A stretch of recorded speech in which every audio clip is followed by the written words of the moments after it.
Salut tout le monde, vous êtes sur Shiny TV. Hier j'ai fait une interview avec Sabrina Berthou qui est thérapeute en psychocorporel, en psychologie biodynamique. Elle est également animatrice de Tantra. Et à ses côtés il y avait Claude Parisot qui est thérapeute de couple imago, sexothérapeute, superviseur, formateur en gestion du stress et auteur du livre Réenchanter son couple. J'ai adoré cette interview, donc encore merci à eux.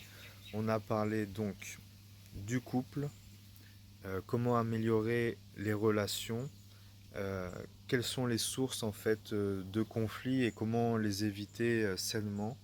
Et aussi pour les célibataires, essayer de comprendre qu'est-ce qui a amené à une séparation et, euh, et comment être plus soi-même pour les prochaines et attirer de belles relations et pourquoi on attire des relations toxiques, qu'est-ce qui crée ces boucles, voilà. Donc je leur ai posé toutes ces questions, ils ont super bien répondu. Vous me direz en commentaire ce que vous en avez pensé et je vous souhaite un bon visionnage. Ça m'intéresse beaucoup chez les thérapeutes de savoir ce qui les a motivés là-dedans. Donc savoir si c'est par exemple un conflit qu'on a vécu ou un manque de connaissances. Est-ce que vous avez toujours eu cette conscience en vous comme vous le rayonnez aujourd'hui ou est-ce que c'est venu petit à petit dans votre vie? Mhm. Tu veux commencer? Oui, alors moi ce que je peux répondre sous le prisme du tantra, Oui. alors évidemment qu'il y a du vécu. Si je me suis retrouvée à animer des stages de tantra, c'est pas lié au hasard. Évidemment que enfant déjà j'étais très sensible D'accord. à cette notion de couple, déjà à travers ce que je vivais avec mes deux parents. Et très rapidement en fait c'est devenu comme une quête de quelque chose, un besoin de réussir, ce socle-là, ce socle du couple, parce que chez mes parents c'était tellement dysfonctionnant. D'accord. Que dans ma sensibilité, alors à l'époque j'essayais de sauver ma mère, de sauver mon père, pour qu'ils s'aiment, pour que ça se passe bien dans l'harmonie du foyer. Et puis j'ai bien vu que j'étais impuissante à pouvoir y arriver. Et puis de fil en aiguille, en travaillant sur moi, le tantra est arrivé par là, et le tantra c'est une voie magnifique, il y en a d'autres, hein, Claude va en parler après, mais c'est une voie magnifique pour justement réconcilier ces parts féminines, masculines, je reviendrai dessus après. Okay. Mais en tout cas déjà réconcilier ce couple intérieur pour ensuite le mettre en perspective pour le couple extérieur. Je ne m'étends pas plus sur le sujet, mais il y a beaucoup à dire. Ok, on va y revenir. Ouais. Ok, et toi? Moi, en fait, c'est pas moi qui ai choisi le couple, c'est Imago qui m'a choisi. J'ai fait un stage de couple en 2006. Imago, moi, j'étais tiré par ma compagne de force dans un stage, sinon on se séparait de toute façon. Ça arrive souvent comme ça, et dans la vie. Et en fait, ce stage, j'ai eu des frissons, c'est une révélation. Je me suis dit, oh, mais ça peut-être qu'un jour je vivrai le couple. Et j'ai voulu tout de suite aller faire une thérapie Imago. Et il n'y en avait pas en France. C'était des Américains qui étaient là, qui parlaient français. Et donc on s'est séparés. Et puis après, je me suis formé en 2009. En fait, j'ai cherché vraiment à me former. J'ai demandé à l'univers de me prévenir quand il y avait une formation qui allait se faire. C'est en Suisse que ça s'est fait en premier, en 2009. Et on a créé l'association en 2012 en France, Imago. Mais le couple, moi, si je suis thérapeute de couple, si je vais chercher, c'est simple. Mes parents, encore aujourd'hui, sont ensemble. Ça fait 57 ans qu'ils sont ensemble, qu'ils sont mariés. Et ça fait 57 ans qu'ils se hurlent dessus tous les jours, qu'ils se parlent mal, qu'ils s'insultent, encore aujourd'hui. Donc voilà, j'ai connu que ça. Donc moi, c'est quoi le couple? J'ai pas envie de vivre ça. Ça a toujours été une énigme. Depuis l'âge de 14 ans, j'observe dans les cafés, j'observe chez les gens. Comment c'est le couple? C'est quoi qui marche? Il n'y a rien qui me faisait envie en plus. Je me dis, mais je veux vraiment pas vivre ça. Pour moi, c'est de la dépendance affective. Et je voulais vraiment pas vivre ça. Donc j'ai pas été beaucoup en couple. J'ai eu beaucoup de relations, mais pas de couple. Et je pense que c'est depuis 2 ans que je suis capable aujourd'hui de vivre le couple que j'ai envie de vivre. Donc c'est vraiment un cheminement. Et encore aujourd'hui, je suis pas sûr que je sois très compétent sur le couple classique. Ça, c'est sûr que non. Mais la notion du couple m'intéresse, quoi, de la vie à deux. Ok. Oui, puis de toute façon, c'est le chemin de toute une vie d'en apprendre davantage sur soi-même, sur les autres. Et donc, c'est aussi moi ce qui m'attire chez vous et de vous poser ces questions, c'est que quand on voit qu'un thérapeute, il a cette humilité et qu'il est en constante recherche, voilà, c'est un chercheur et c'est pas un savant. Et ok. Et donc, ce déclic, donc ça a été cette discipline-là. Est-ce qu'il y a eu un peu avant des livres ou des chansons ou quelque chose qui vous a... Comment dire ça? Moi, j'avoue que c'est les livres qui m'ont amené à avoir cette conscience et après de faire ces recherches qu'il existait ce genre de discipline où on pouvait s'écouter. Dans le couple, ce que vous me dites, ça me parle aussi. J'ai toujours su, moi, communiquer mes émotions, mais par contre, je le disais pas forcément bien. Et je pense que dans les couples, c'est ça, il y a toujours une personne qui est plus à l'aise que l'autre de dire ce qu'il ressent et l'autre qui a peur du conflit. Moi, c'est comme ça que je voyais les choses. Vous, les patients que vous avez, quelles sont leurs premières motivations? Qu'est-ce qu'ils attendent de vous, en fait? Et voilà ma question. Ils sont à la recherche de quoi, en fait? Si je reprends dans le fil de ta question, il y avait aussi qu'est-ce qui a déclenché le fait qu'on aille sur cette thématique du couple. Moi, après, je répondrai à ta deuxième question, mais je dirais que moi, ce qui a déclenché, c'est la vie. C'est pas des livres. Okay. C'est la vie, c'est une séparation. C'est à l'arrivée de mon deuxième enfant où en fait le couple a explosé avec l'arrivée du deuxième, plus perte d'un travail important. À l'époque, j'étais cadre dans une grande entreprise et je me suis retrouvée à manager un licenciement, plus un bébé qui arrive avec une petite fille qui avait déjà 3 ans et demi. Donc là, le couple, il n'a pas tenu bon. Et à l'époque, donc on n'était pas outillés. Et puis, ce conjoint de l'époque n'était pas non plus dans cette capacité de se remettre en question. Parce que je lui avais dit, écoute, là, on se sépare, mais il faut qu'on aille voir un thérapeute de couple pour mettre de la lumière sur ce qui se passe et pas recommencer ensuite dans nos prochains couples. Et ce qu'il m'a répondu, c'est que, écoute, non, parce que moi, j'ai rien à me reprocher. Et de toute façon, je veux pas qu'on touche à ma famille et à mon histoire. Donc là, sur ce postulat-là, je dis, ok. Donc, ça m'a confirmé que j'avais plus rien à faire avec cet homme-là, même s'il y avait beaucoup de cœur et beaucoup d'amour et qu'on s'est engagé pour la vie avec nos enfants. Mais du coup, de fil en aiguille, ça a été un énorme échec pour moi. Enfin, je l'ai pris comme un échec, mais une opportunité énorme parce qu'ensuite, c'est de là qu'a découlé l'accélération de cette quête du couple, parce que je pensais que c'était l'homme de ma vie. Et je me suis rendu compte qu'en fait, on n'était pas outillés, qu'on ne savait pas s'écouter, on ne savait pas se parler, on ne savait pas communiquer au sein du couple pour que ça explose comme ça si rapidement, de manière si abrupte.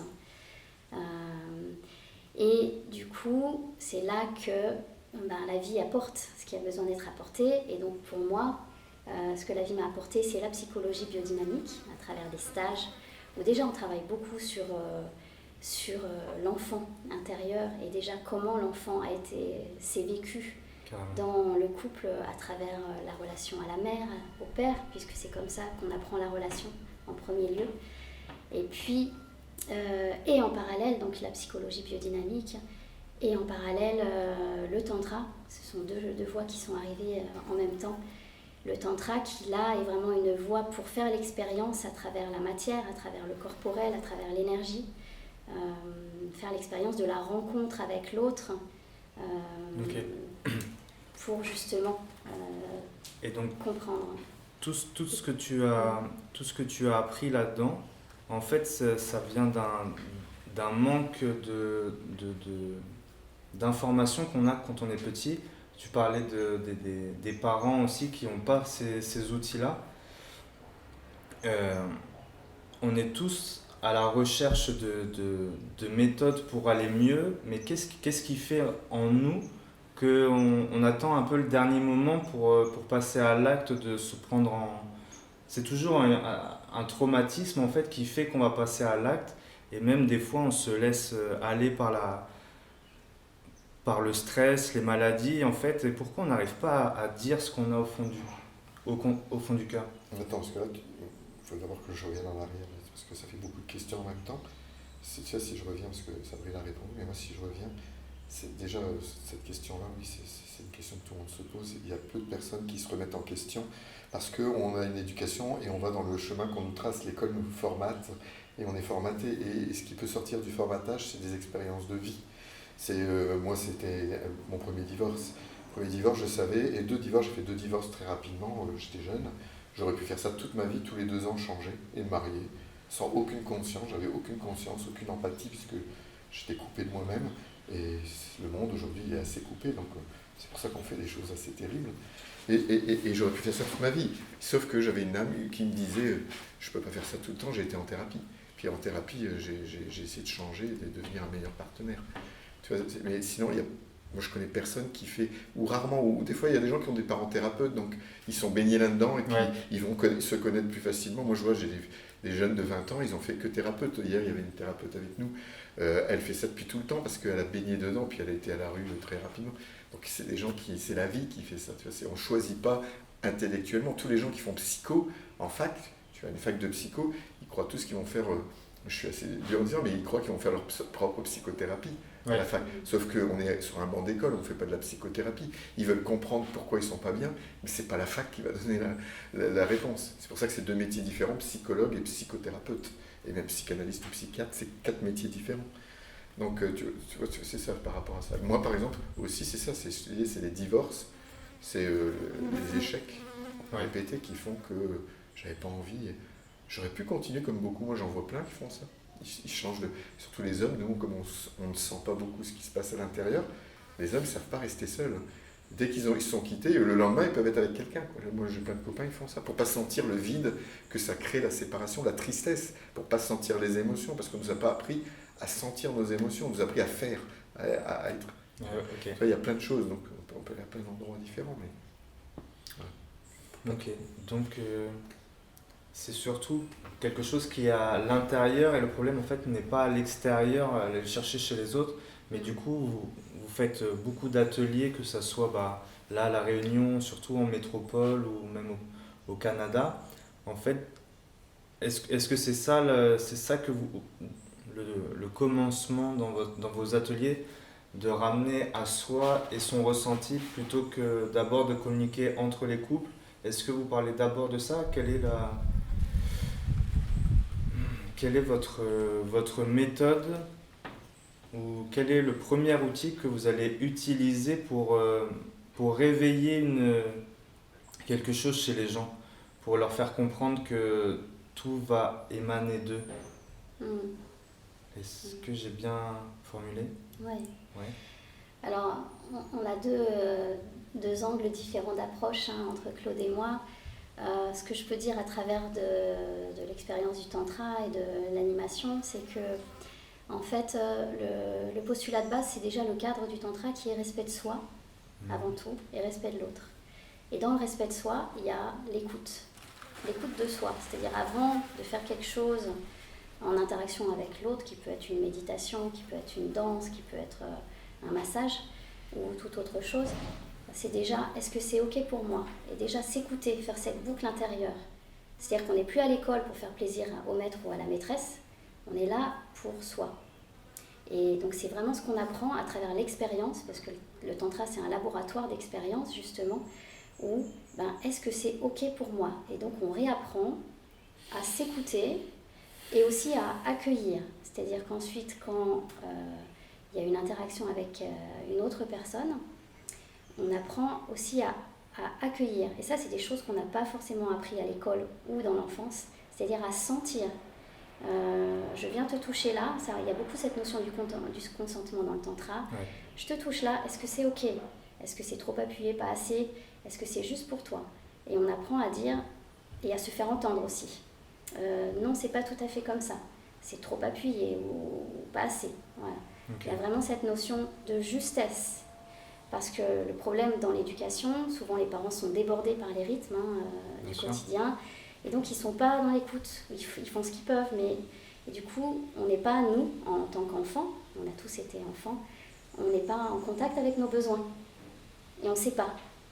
Et donc, le tantra, c'est une des voies, et l'imago également, qui est magnifique, c'est une des voies pour reconnecter ses besoins, son ressenti et son corps émotionnel, et aussi, et du coup, déjà, cette boucle entre soi et soi, le couple intérieur, et ensuite pour oser aussi, ça c'est la deuxième étape, oser l'exprimer à l'autre. Okay. C'est encore autre chose. C'est se sentir en sécurité quand on le communique. Exactement. Et c'est pour ça que c'est un des piliers du cadre du tantra.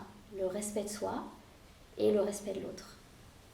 Et donc, à travers ça, voilà. Mais c'est pareil, c'est bien, Sabrina, ça me fait la transition, c'est ça. Moi, même mes séminaires de gestion du stress, c'est prendre soin de soi pour prendre soin des autres. Donc dans le couple, on ne peut pas prendre soin de rien si on ne s'occupe pas de soi, si on s'oublie. Dans une relation, il n'y a rien qui va se passer. Donc c'est vraiment, moi c'est ça que j'ai aimé, j'ai appris déjà à sentir dans mon corps. J'ai fait d'abord relaxologue pour moi me relaxer, puis habiter mon corps. Et c'est ça le problème, c'est que dans l'éducation, déjà les hommes, moi je parle, le féminin masculin, oui, mais les hommes vraiment dans l'éducation, on ne nous apprend pas à ressentir, on nous apprend à faire. Et déjà là, c'est ça le premier, c'est pour ça que qui c'est qui fait les guerres aujourd'hui? C'est les hommes, il ne faut pas sentir pour les faire les gens s'entretuer, etc. C'est les hommes qui font la guerre, ce n'est pas les femmes.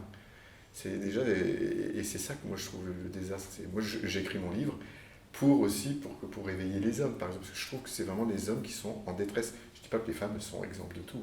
C'est les femmes qui créent ces hommes-là aussi, c'est les mères. Donc elles ont bien sûr leur responsabilité. Mais le but, c'est d'apprendre à sentir. Moi, j'ai pris du temps à sentir. Et dans le travail imago qu'on a fait ce week-end, puis je te fais une petite parenthèse, c'est que Sabrina et moi, on a plein de choses en commun, mais on n'est pas un couple. Hein. Moi, j'ai vécu au Québec et tout, on se connaît depuis une dizaine d'années. On n'est pas en couple, mais on travaille parfois ensemble. Mais en fait, tu vois, c'est le point commun. Le tantra permet de ressentir son corps et mettre ses limites et nommer ses besoins. Ben, en imago, on fait pareil. On apprend au couple d'abord à sentir ce qui est juste, à mettre leurs limites, à les dire, à les sentir d'abord, puis comme disait Sabrina, à les dire, à les exprimer dans le lien. Parce que tout à l'heure, tu nommais, je fais une aparté avec ce que tu disais, mais tu disais, moi, par exemple, j'ai appris à exprimer mes émotions, etc. Toi, tu es maximiseur. Dans l'imago, on parle d'un maximiseur, c'est celui qui cherche le lien, c'est celui qui a besoin, qui a la peur de l'abandon. Et le minimiseur, c'est celui qui se ferme, qui a peur du rejet, c'est celui qui va fuir. Mais celui qui est minimiseur, il a plus de mal à exprimer ses émotions, mais le maximiseur, il pense toujours que lui, il les exprime plus facilement. Oui, il est capable de les exprimer plus facilement, mais dans la relation, c'est pas ce qui se passe. C'est qu'il les exprime d'une façon très critique, c'est-à-dire de montrer que c'est l'autre qui ne sait pas faire. Ce qui fait que le minimiseur, comme on a une blessure de compétence, eh ben, on va se fermer parce qu'on a l'impression que c'est nous le problème, et si on sent qu'on est le problème, on n'a plus envie de s'ouvrir. Ça, c'est des danses aussi dans le couple. C'est que pour moi, aucun des deux ne sait exprimer ses émotions. Parce qu'exprimer ses émotions, c'est parler de soi. Et dans l'énergie, c'est pas vouloir que le problème, ça soit l'autre. Et c'est ça qui crée les distensions dans tous les couples et aussi dans toutes les relations, que ce soit en entreprise, que ce soit en famille aussi. Hein. Dans les familles, si on apprenait à l'école, on a eu les cours de récréation. Ouais. Les cours de récréation. C'est ta faute, c'est lui qui a commencé, tout ça. On est complètement à côté. Ouais. Dans les écoles Montessori où on apprend justement la gestion des conflits, on prend les enfants, chacun exprime ce qu'il a à exprimer. C'est là que ça s'apprend. D'apprendre à exprimer ses besoins, c'est tout jeune, parce que sinon après... Ouais. Ouais, parce qu'il y a cette envie d'améliorer, mais comme on n'a pas ces connaissances, on peut être très maladroit quand on veut justement exprimer. Moi, c'était mon cas, je voulais vraiment créer du lien, et donc maladroit c'était pas les bons mots. Et j'ai entendu pour la première fois parler d'imago il y a 4 ans, et on m'a dit, quand à ta chérie, à ta copine, ou même dans tes relations avec toi-même ou les autres, parle de ce que tu ressens plutôt que ce que tu reproches à l'autre, et que tu aimerais, en fait, il a cette impression qu'on veut le changer, et on peut être très très maladroit par rapport à ça. Et voilà, encore une fois, ouais, c'est les deux disciplines que vous faites m'inspirent beaucoup pour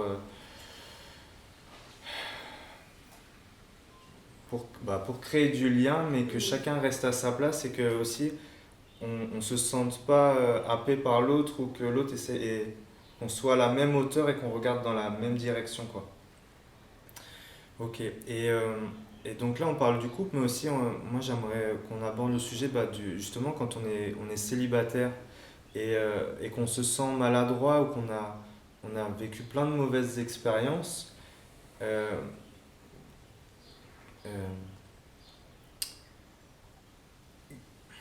comment dire ça?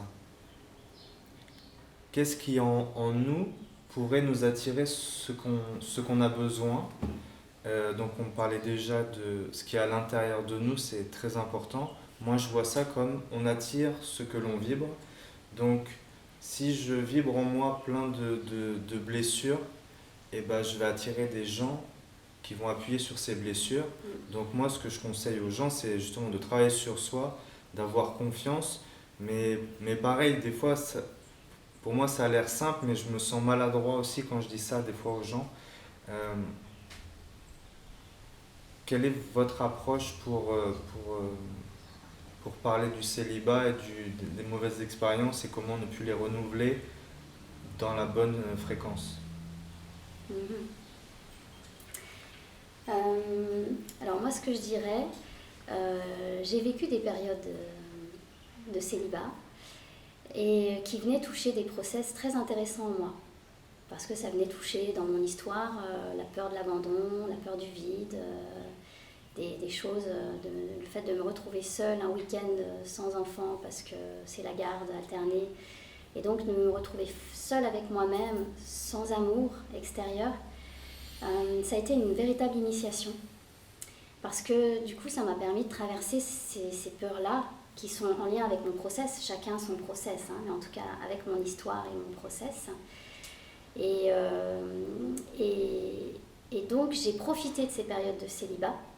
Donc c'est ce que je pourrais dire aux célibataires, hein, de profiter de ces périodes où certes il n'y a pas d'amour extérieur, mais c'est là que tu peux trouver l'amour en toi.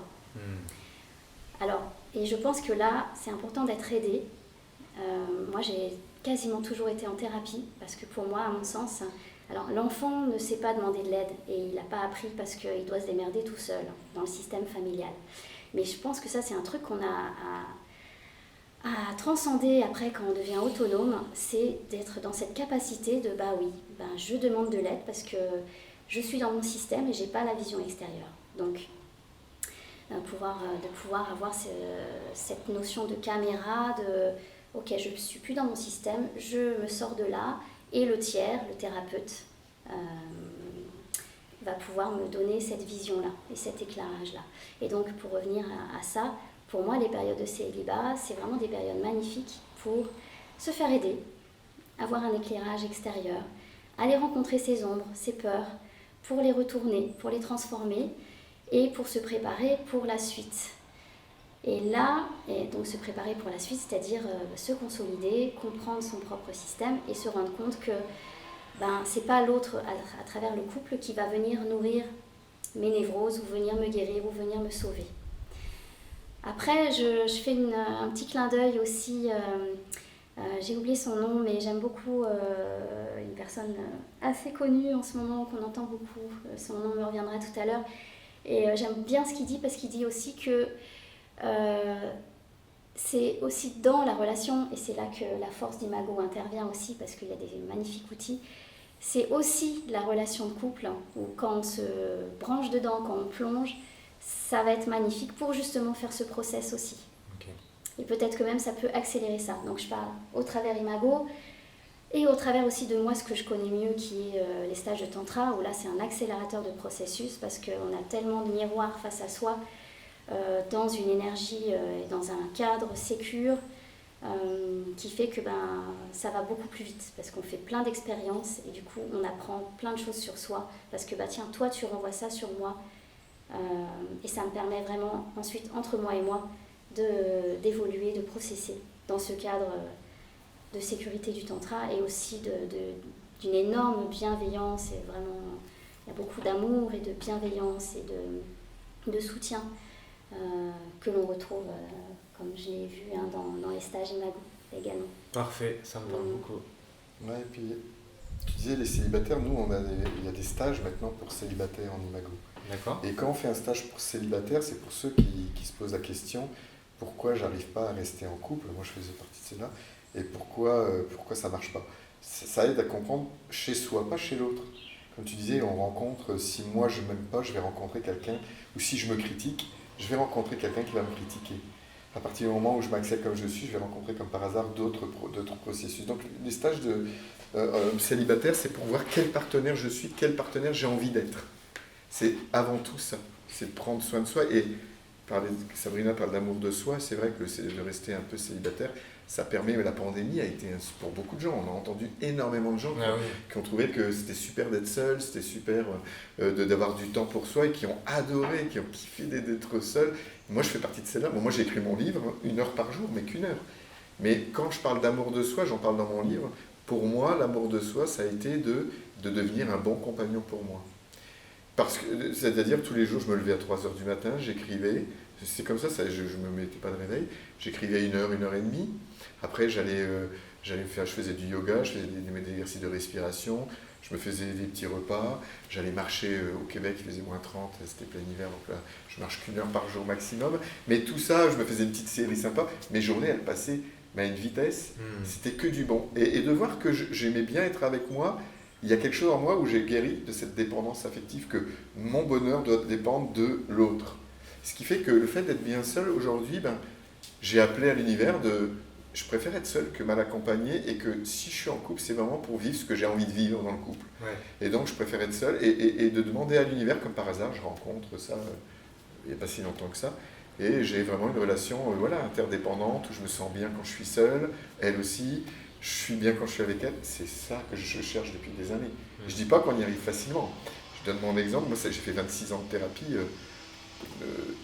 pour apprendre à m'aimer. Je ne dis pas que je m'aime parfaitement, il y a des moments où c'est plus difficile, mais je sais que la pandémie m'a bien aidé, puis d'écrire ce livre, créer de la légitimité aussi, créer de l'amour de soi, aussi de voir que mon livre en plus il marche bien et que les gens l'achètent. Tout ça, ça participe aussi à l'estime de soi, une bonne confiance en soi, c'est d'oser faire des choses, et puis d'avancer. Ouais, j'aime beaucoup le titre Réenchanter son couple. C'est ouais. Moi, j'ai oublié ma question. Oui, on peut se sentir hypocrite. On peut se sentir hypocrite ou comment dire, jugé par les autres de se concentrer sur soi. Mais avec tout ce que vous avez dit, voilà, on a beaucoup à y gagner en fait de faire une introspection. Donc des fois c'est un peu obligatoire par le célibat, mais voilà, en fait c'est un cadeau déguisé et il y a cadeau dedans, quoi. Et okay. Si je peux me permettre, il y a cette image que j'aime beaucoup. Tu sais, dans un avion, s'il y a une dépressurisation, tu as le masque à oxygène qui tombe. Et pour moi, c'est beaucoup ça. C'est masque à oxygène, tu ne vas pas le filer à ton voisin, ta voisine. D'abord, tu reprends de l'air. C'est comme en plongée d'ailleurs. Tu reprends de l'air et ensuite tu peux le donner à l'autre. Mais si tu n'as plus d'air, tu ne peux pas le donner à l'autre. On meurt tous les deux, quoi. Et il y a vraiment cette notion, et c'est vrai que c'est encore assez tabou dans notre société où ça peut paraître égoïste, mais en fait, si je suis vide de moi-même, qu'est-ce que je peux donner à l'autre, quoi. Moi, je prends l'image du puits. Okay. Dans la relation, si je veux toujours donner, je donne, mon puits ça sèche et à la fin, il n'y a plus rien, c'est là la dépression. On se déprécie et la dépression aussi, c'est-à-dire que notre morale... Par contre, si je me nourris, moi, tout seul, et tout à l'heure tu disais hypocrite, en fait tu veux dire égoïste, oui. On dit que c'est égoïste. Si je me donne à moi, si je prends le temps de prendre... Moi, j'ai besoin de temps. Et je sais que je peux rien donner si je me donne pas du temps. Et quand je me donne du temps, je vois mon puits. C'est comme si il y a de l'eau et quand je suis plein, après je peux en distribuer. En tant que thérapeute, si les thérapeutes ne se donnent pas du temps pour eux et tout ça, ils s'épuisent et le burn-out n'est jamais très loin. Pour moi, ça c'est indispensable. Carrément. Ok. Est-ce que notre public aurait des questions qui vous seraient venues par hasard? Non, mais j'ai senti une énergie... Non, mais ça rejoint peut-être ce que tu disais sur le célibat. Ouais. Si par exemple, tu as quand même envie d'aller vers le couple, mais tu n'y arrives pas, comment dépasser les peurs, tu vois, de re-souffrir, de re-être trahi, par exemple, tu vois, le peur d'engagement, etc., ou te dire, bon, mais c'est quand même dommage de vivre seul, bon, ok, l'étape... travailler sur soi, ou ça prend du temps, ça tu le fais quand même, parce on est obligé de le faire, sinon on n'avance pas. Et au bout d'un moment, tu te dis, mais quand même, c'est dommage, ça serait bien d'aller dans le partage, d'aller avec l'autre, etc. Comment dépasser le truc d'avoir peur un peu de ressouffrir? J'adore cette question. Ouais. Tu sais, les hommes, pour moi, c'est pour le truc des hommes, c'est la peur. C'est ça. La peur, c'est l'amour et la peur. On a vu avec la pandémie, dès qu'on est dans la peur, il n'y a plus d'amour. On fait des choses mais terribles. On a été dans des choses. Et c'est juste ça, tant qu'on reste dans la peur, il n'y a rien qui va se passer. Comment dépasser la peur? C'est du courage, c'est de faire des petits pas et c'est d'avoir des outils. Sabrina va parler de ces outils de tantra. Moi, dans l'imago, c'est ça que j'aime, c'est d'avoir cet outil-là. Moi, je suis mort de peur encore aujourd'hui. Moi, je suis le minimiseur, celui qui fuit. Moi, mon petit garçon, je lui ai expliqué hier qu'il il a toujours peur de dialoguer, même si je sais qu'il y a de la sécurité avec cet outil imago. Mais si je lui donnais tout le pouvoir à mon petit garçon à l'intérieur, je ne ferais jamais rien. J'ai appris à moi, en tant qu'adulte, prendre soin de ce petit garçon. Je mets une main, je lui dis, t'as peur, mais je suis là, t'es pas tout seul. Et c'est ça, et c'est de mettre le dialogue. C'est-à-dire, moi, ce dialogue-là, le fait de savoir qu'il y a le dialogue imago qui met vraiment beaucoup de sécurité, je sais que dès qu'il y a les premiers problèmes, et ça c'est dès le début, dès que je vais avoir peur ou dès que je vais avoir peur de dire quelque chose, ben, je vais apprendre à le dire. Dans le dialogue imago, on se fait un rendez-vous par semaine. Donc le jour où c'est mon tour, ben, je vais parler de ma peur de dire soi, puis de ce qui m'a frustré. Mais je peux aussi dire de tout ce que j'ai aimé aussi chez l'autre. C'est un dialogue qui permet de dire tout ce qui est positif aussi bien que ce qui est difficile. Vaut mieux dire même plus de positif. À 80%, c'est du positif.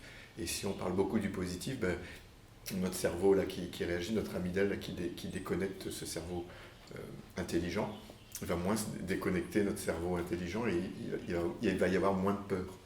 Donc c'est juste d'apprendre, c'est d'avoir des outils et d'oser parler, mais dans un espace sécurisé. Tu dis la peur, la seule façon, c'est de se sentir assez en sécurité.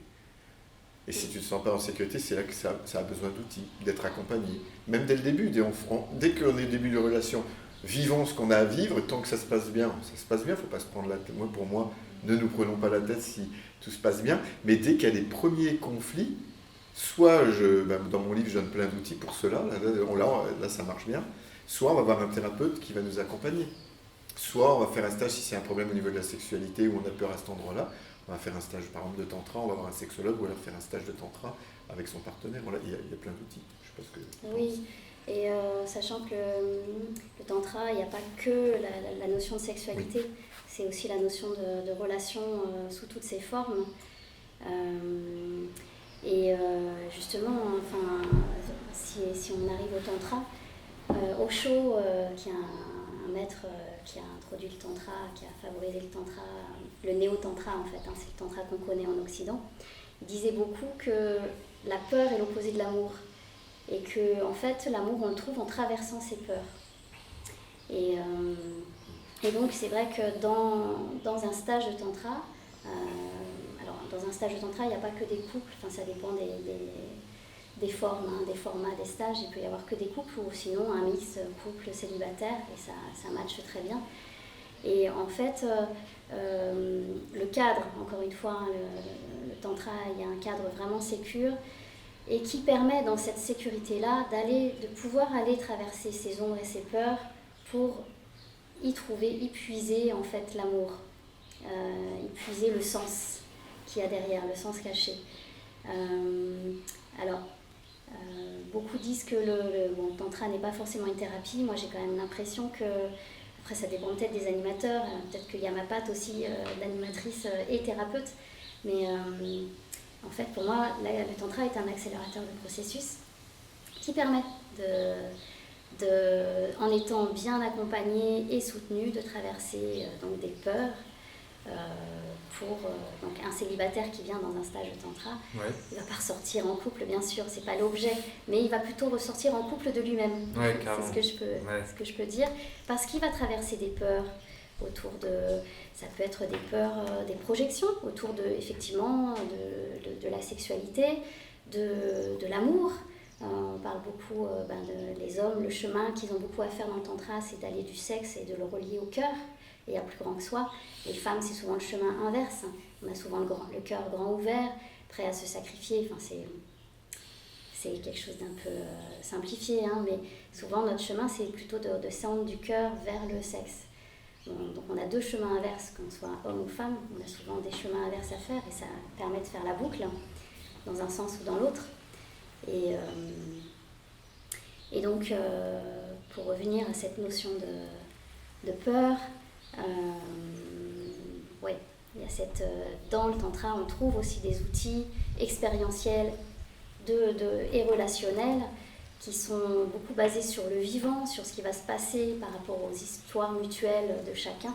Mais à chaque fois, c'est ça qui est dingue, c'est ça qui est magnifique, c'est que la personne avec qui on va faire tel ou tel exercice, ça change tout le temps, hein, mais ça va être un miroir magnifique pour...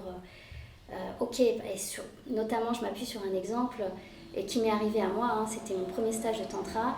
Je me suis retrouvée à faire une structure relativement impliquante, donc une structure, c'est un exercice relativement impliquant, avec un homme où jamais je serais allée chercher, ou j'aurais jamais choisi ce type d'homme-là.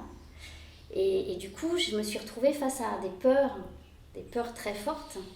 Et c'est en traversant ces peurs que j'ai senti que je me suis transcendée et que, en fait, malgré la projection que j'avais sur cet homme qui en plus avait genre 15-20 ans de plus que moi, j'avais 10 ans de moins à l'époque, et ben, en y allant quand même, en disant ok, j'y vais, la vie me présente ça se fait, donc je vais le faire et je vais voir, parce que je sais qu'à tout moment je peux dire stop, je peux dire que c'est pas ok, et à tout moment on peut arrêter ou bouger le process, l'adapter.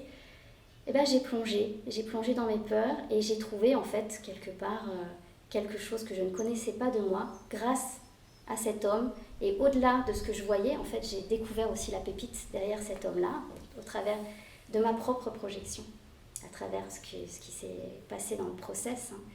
Et j'ai traversé cette peur, et du coup, derrière, mais ça a été juste magnifique.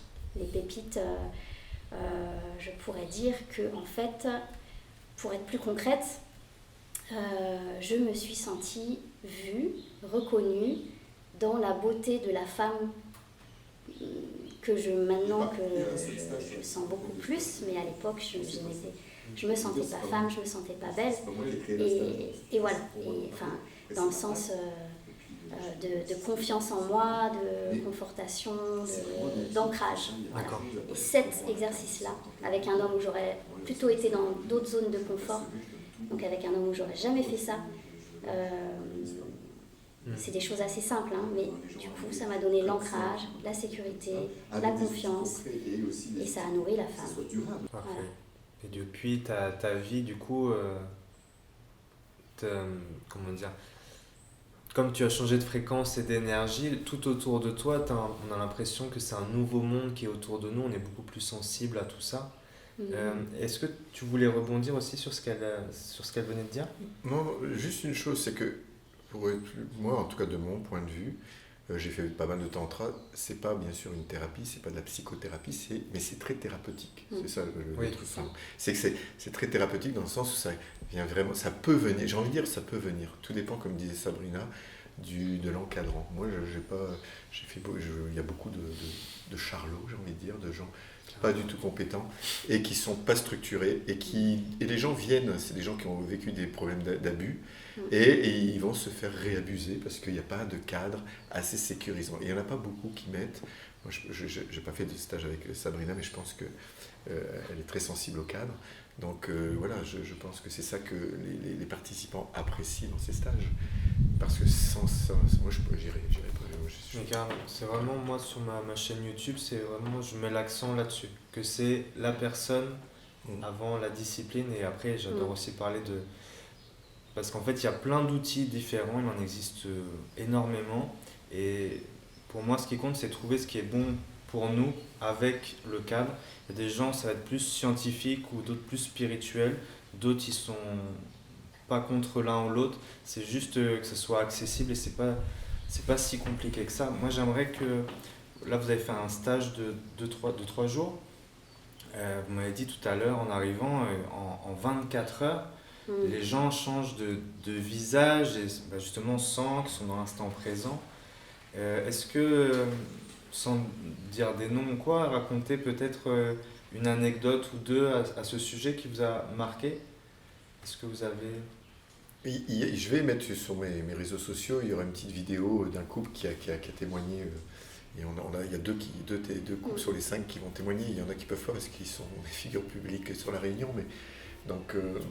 Mais sinon, comme anecdote, c'est vraiment de voir un couple, voilà, par exemple avec quelqu'un qui n'a jamais fait de thérapie, qui est plutôt chef d'entreprise, et le couple, ils ont fait 3 couples chacun.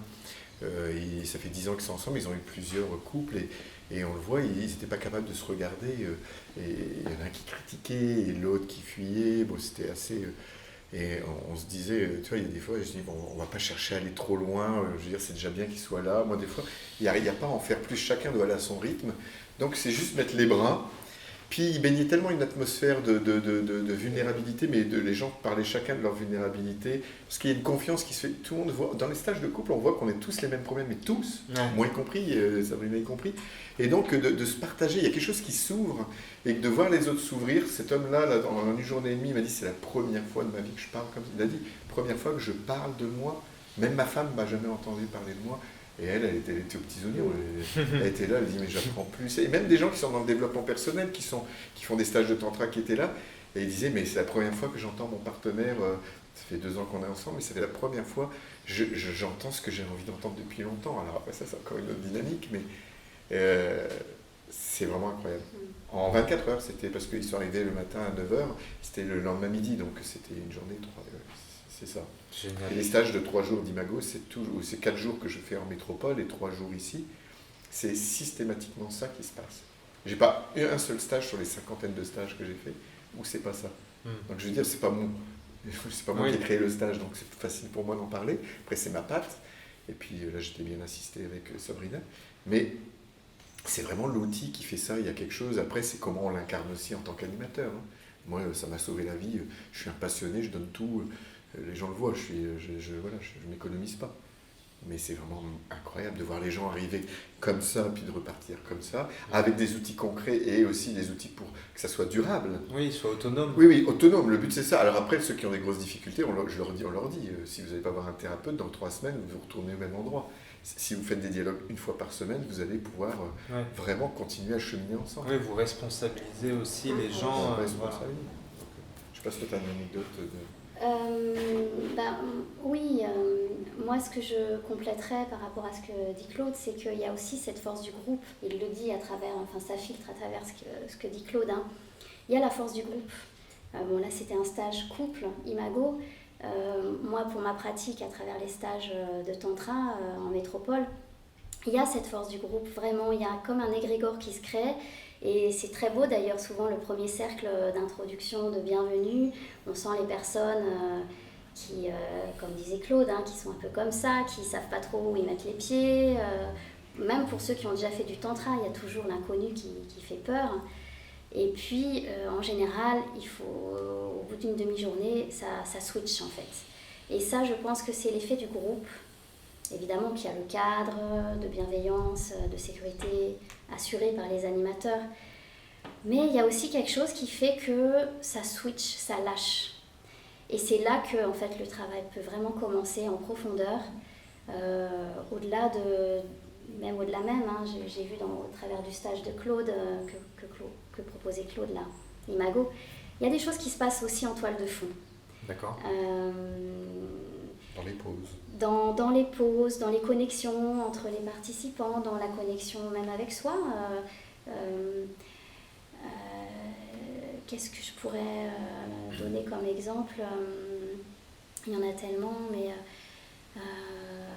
il y a cette personne-là qui a vraiment lâché, les cuirasses tombent et les regards s'ouvrent. Ouais. Ça, c'est vraiment très bon de voir ça. Des personnes qui disent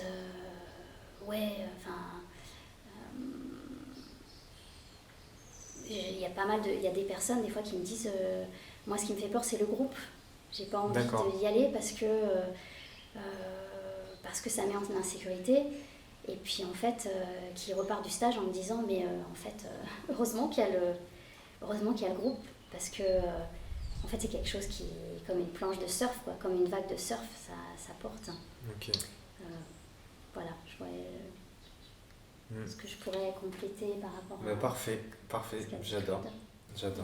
C'est d'accompagner des personnes là-dedans et de voir ce changement de fréquence, et surtout aussi que c'est accessible et qu'on a tous, alors moi j'appelle ça le divin en nous, enfin en tout cas on a tous ces capacités de s'émanciper de ces croyances, de ces conditionnements, et voilà, c'est vraiment ça, c'est accessible à tout le monde et ça peut être simple, et il faut dans un groupe aller chercher un accompagnement ailleurs et avec la bonne personne, écouter son intuition avec telle discipline ou plutôt avec tel thérapeute, celui-là, ça me donne je ressens quelque chose en moi que ça va me permettre d'aller plus loin avec moi-même ou dans mon couple, et du coup d'écouter cette intuition et d'aller au bout, quoi, et donc du courage. Et puis pourquoi pas appeler la personne, se renseigner, il y a des livres qui parlent de tout ça, si on a besoin de se rassurer, de comprendre. Mais c'est vrai que Tantra et Imago, avec des bons thérapeutes, on peut en pas longtemps changer de vie, quoi, et quel bonheur, et je souhaite vraiment ça à tout le monde. Et je rejoins Claude quand il dit que c'est vraiment important. Là, il y a eu un stage Imago de 3 jours. Après, quand on sort du stage, on est boosté. C'est comme quand on sort d'un stage de tantra, il y a quelque chose on est nourri, on ressort vraiment grandi et fort. Mais justement, après, le quotidien va nous rattraper. C'est souvent ce que je dis à l'issue de mes stages, c'est ok, maintenant tu vas te retrouver dans ton quotidien, et donc forcément, il y a des choses qui vont se refermer. La cuirasse, tu peux sentir qu'elle va revenir, et c'est ok. Et c'est justement là qu'il y a des choses à entretenir. Comme tu disais, Claude, c'est aller s'appuyer sur un thérapeute,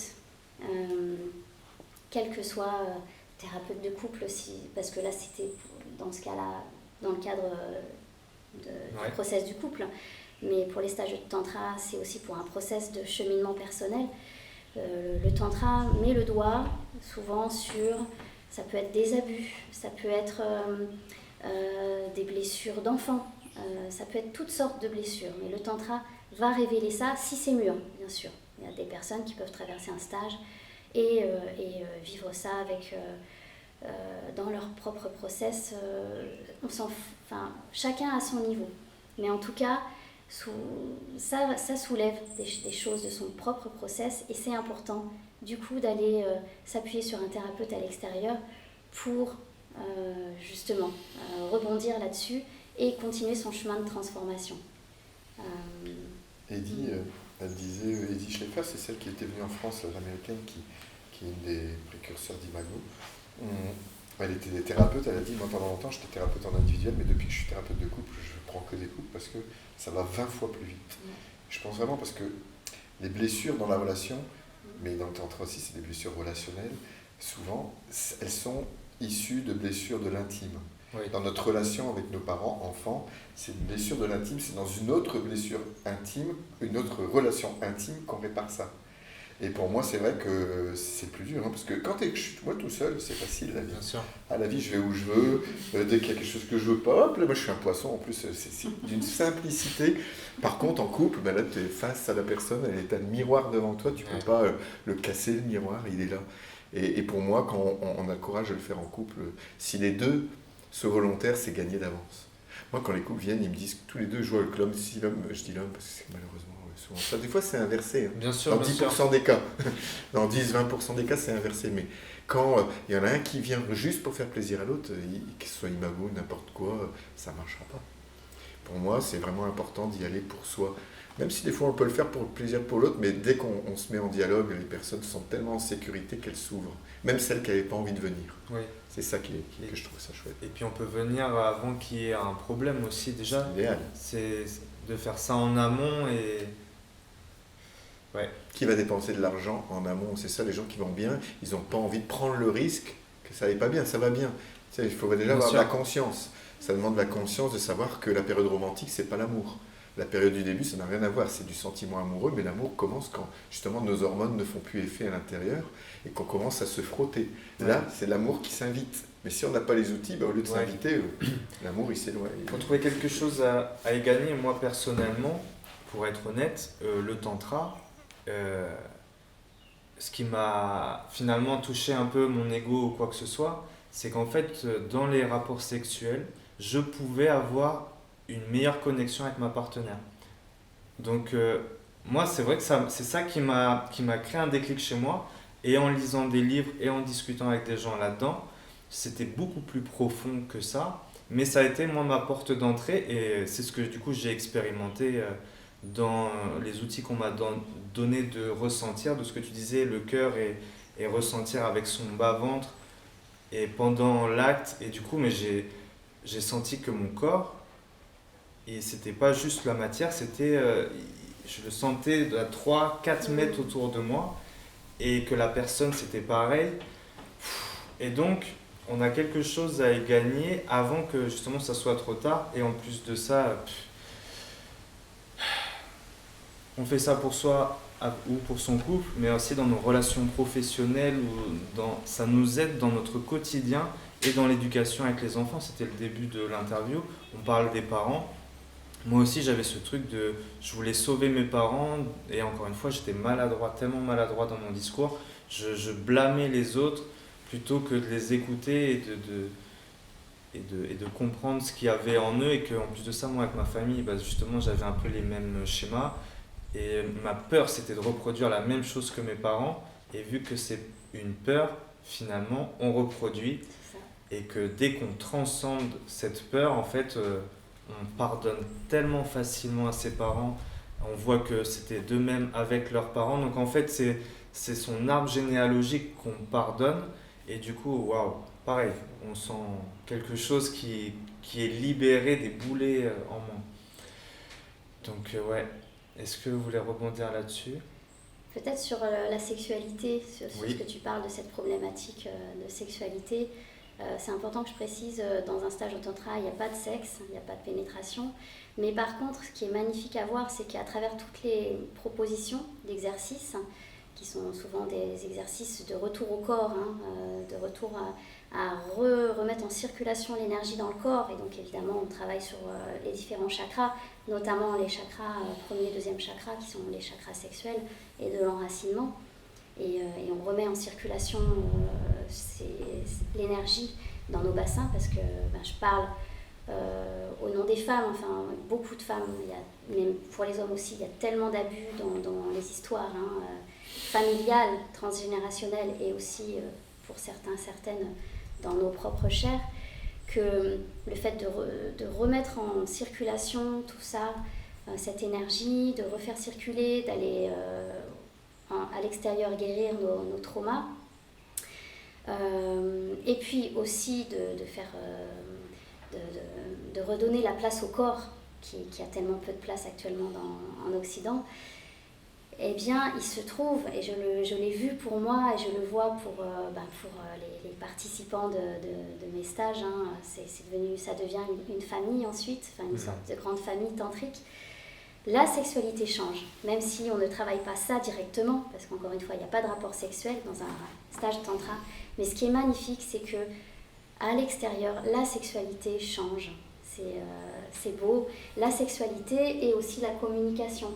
Ça va avec, justement, comme tu disais, le fait que toi, tu as connecté le fait que tu es plus présent à ta partenaire dans le sexe, tout en ayant un rapport sexuel. Il y a quelque chose qui te dépasse, qui te transcende. Vraiment, c'est ça, on va pour parler aux hommes et tout, vraiment, il y a quelque chose de réellement puissant. Donc, je parlais de moi, mon ego et ce truc j'ai plus le terme, mais de compétition, en fait, de performance. Donc, c'est le truc de performance qui m'a attiré, et en fait, je l'ai quand même, finalement, mon ego a quand même été satisfait, mais les 90% du reste de ce que ça m'a apporté dans ma vie, et de réellement lâcher prise là-dedans, mais encore une fois, dans le couple, c'est ce qui vient nous révéler le plus de trauma, donc de travailler là-dedans, et forcément dans ma vie quotidienne, j'ai cet ancrage ou ce lâcher prise, comme on peut avoir du mal dans la sexualité, pareil dans la vie, ou que ça soit quelqu'un qui nous klaxonne en voiture, et comme j'ai cette capacité de lâcher prise, où juste je me gare sur le côté, je le laisse passer, et je repars. Et en fait, voilà, c'est une conscience que l'on a après au quotidien. Et